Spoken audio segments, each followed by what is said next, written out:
Hey, pastors, remember that old story from the book of Judges when the men of Ephraim crossed the Jordan River to attack the people of Gilead?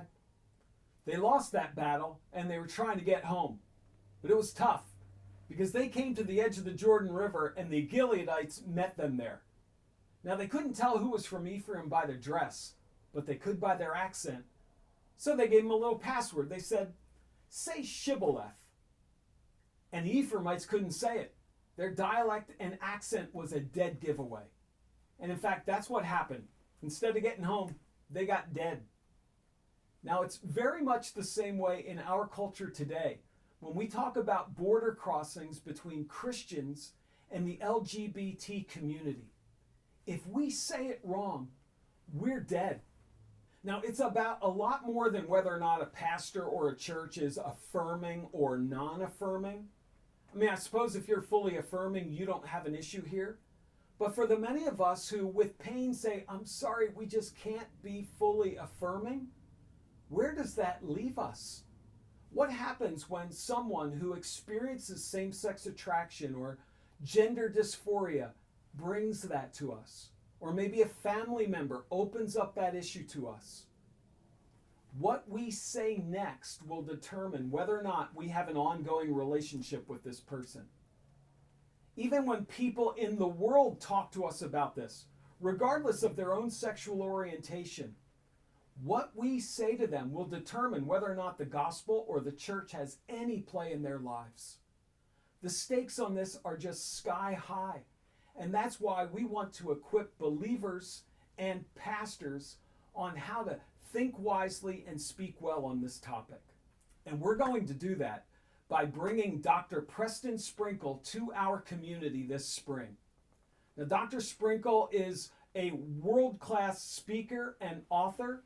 He's a Christ-centered theologian, and he's one of the best voices in the world on this particular topic.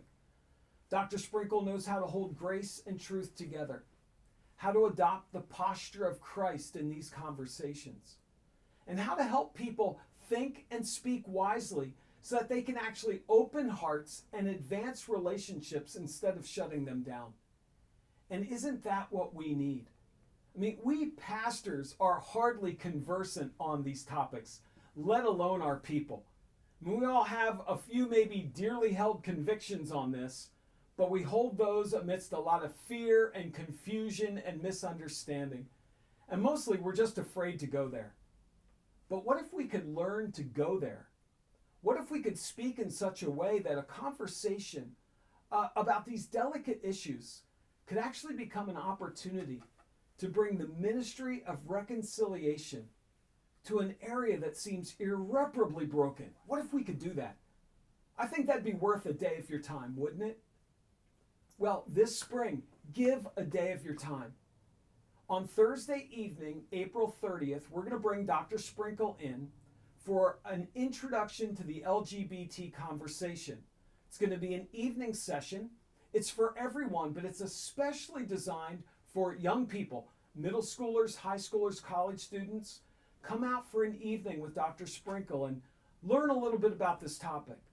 But even more than that, we want to invite everyone to come on Friday, May 1st for a one-day forum, 8:30 a.m. to 3:30 p.m., where we're going to take a deeper dive into the issues, learn how to think and speak on these matters, and also think about our churches with regard to this.